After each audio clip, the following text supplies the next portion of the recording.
Let me tell you about the day my husband sat across from me at our kitchen table, looked me dead in the eye, and told me he had never loved me.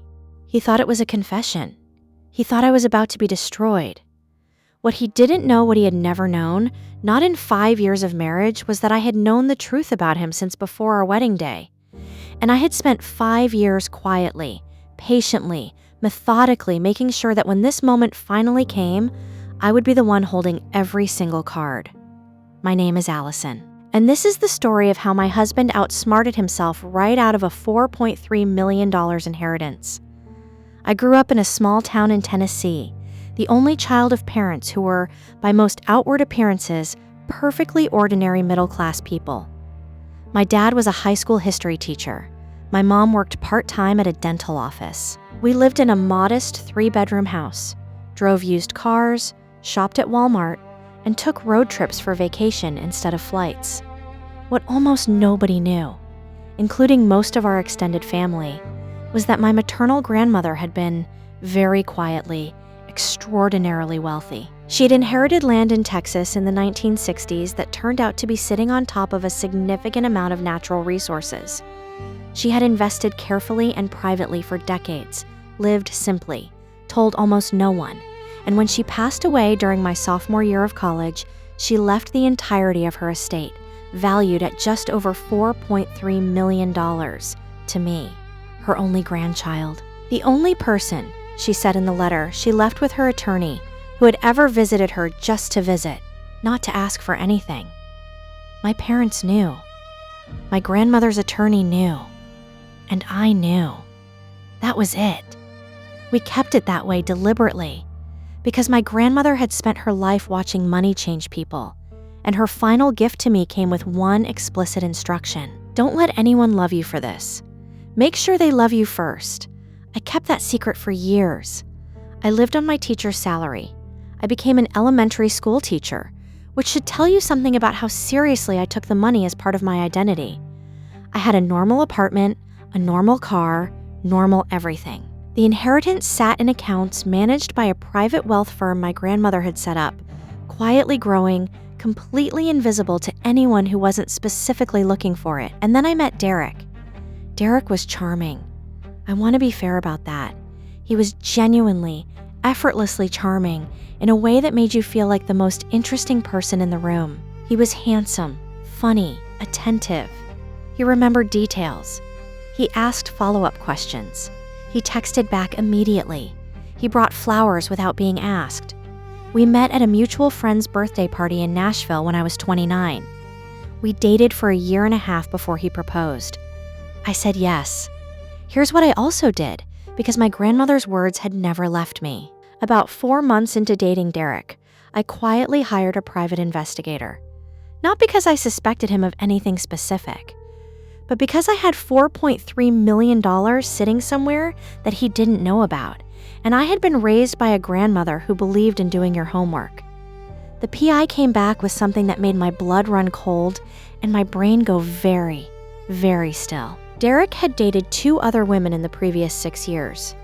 Both relationships had followed an almost identical pattern. Meet, charm, become serious quickly, get access to financial information, and then, in both cases, the relationships had ended abruptly right around the time it became clear the women didn't have significant assets. One of the women, when my PI spoke to her, said something that I have thought about almost every day since. She said Derek had asked her, very early in their relationship, before it would have been normal to ask, whether she owned property or had family money. When she said no, he had started pulling away within weeks. He had done this twice, and now he was doing it to me. Here's the difference. I did have family money, but he didn't know that yet because I hadn't told him. And I made the decision, somewhere in the cold clarity of reading that PI report, that I was going to let this play out, not because I wanted to marry him. Obviously I didn't, not after this, but because I wanted to understand exactly what he was doing, and I wanted to be completely, legally, unassailably protected when it ended. I called my grandmother's attorney the next morning. What I did over the following year. The remaining months of our engagement and the first years of our marriage.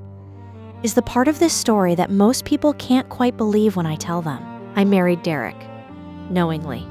On purpose. Before the wedding, I signed a prenuptial agreement. Derek's idea, actually. He brought it up himself, which my attorney later told me was a significant red flag since he was the one without assets. The prenup, as Derek understood it, protected any assets either party brought into the marriage. Since Derek believed I had no significant assets, he thought the prenup was largely symbolic, a way to establish that his modest savings and car would remain his. What Derek didn't know was that my attorney had drafted the prenup with very specific language. Language that protected, in precise and binding legal terms, all assets originating from the estate of Margaret Louise Hargrove, my grandmother, including any growth, interest, or derivatives thereof. The prenup was ironclad.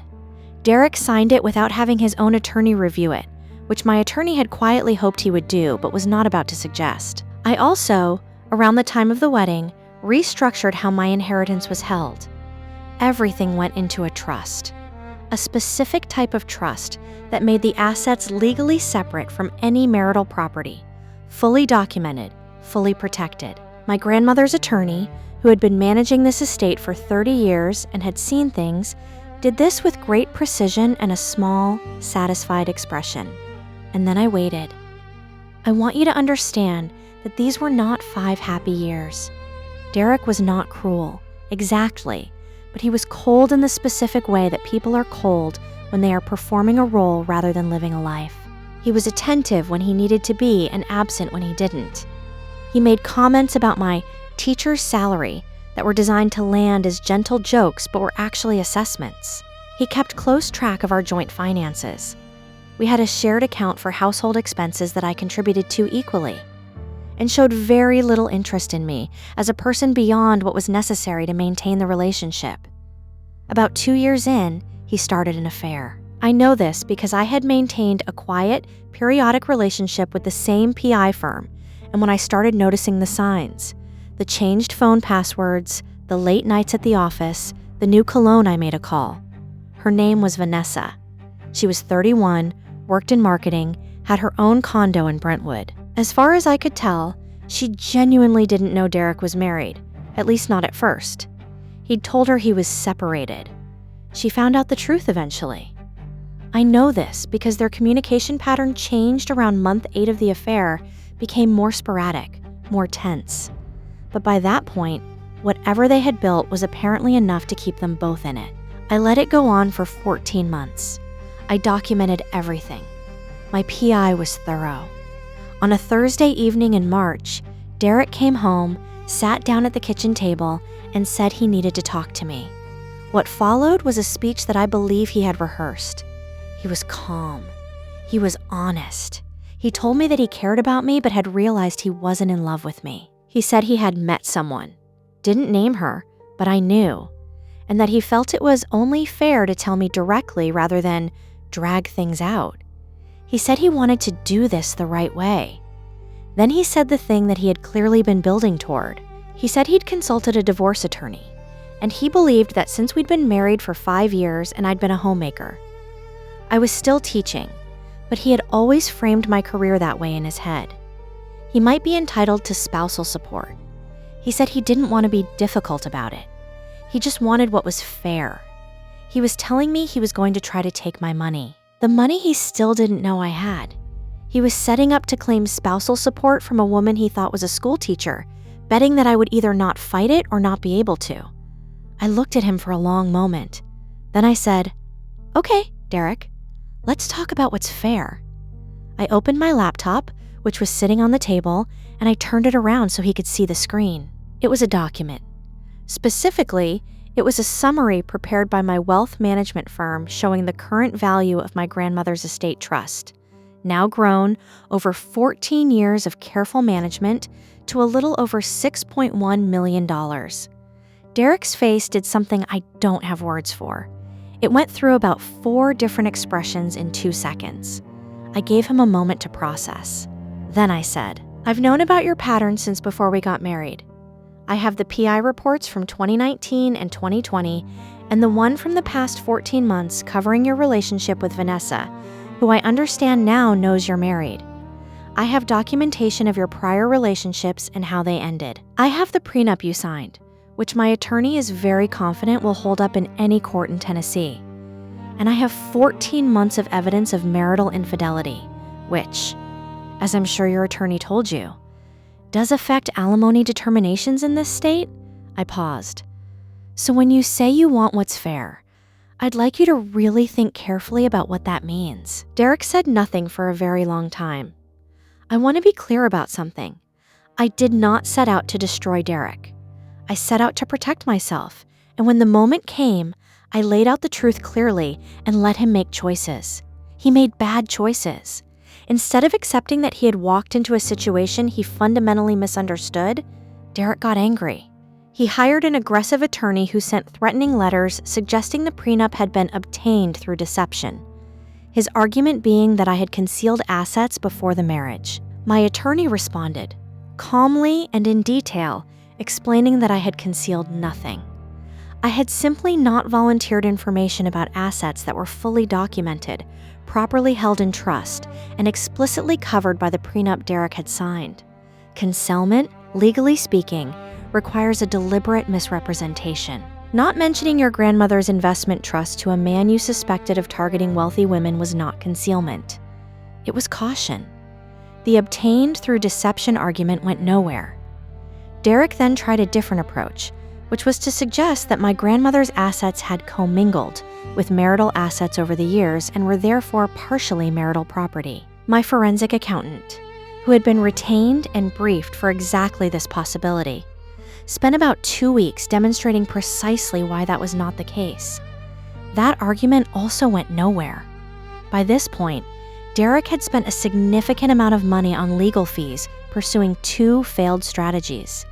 His attorney, I was told through channels, had advised him to settle. Derek eventually listened. The divorce was finalized 8 months after that kitchen table conversation. Derek walked away with his car, his personal savings, and no spousal support.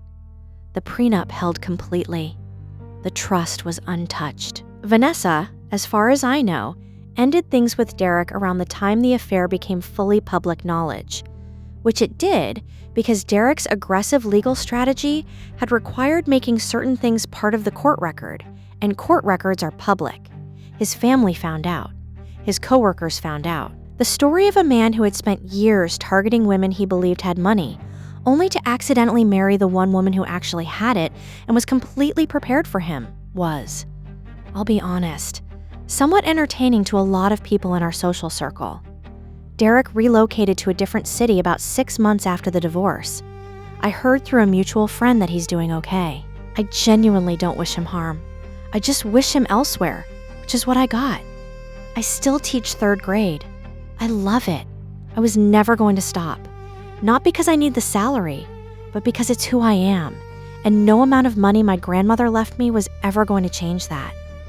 I live in a house now, bought it outright, because I could, because it made sense, and because I wanted a garden. My grandmother would have approved. She liked gardens. My attorney, the one who had helped me structure everything so carefully, sent me a card after the divorce was finalized. It said, "Your grandmother would be proud." I cried for about 20 minutes, and then I went outside and planted tomatoes. I've been asked, many times, whether I feel guilty about how I handled this. Whether it was cruel to marry someone I knew had bad intentions, to let the relationship go on for 5 years, to be so prepared. Here's what I say to that. Derek spent 5 years of his life auditioning for a role in a plan he'd designed himself. He had done it twice before. He was going to keep doing it. He had looked at me, at my life, at my time, at everything I am, and decided I was a financial opportunity.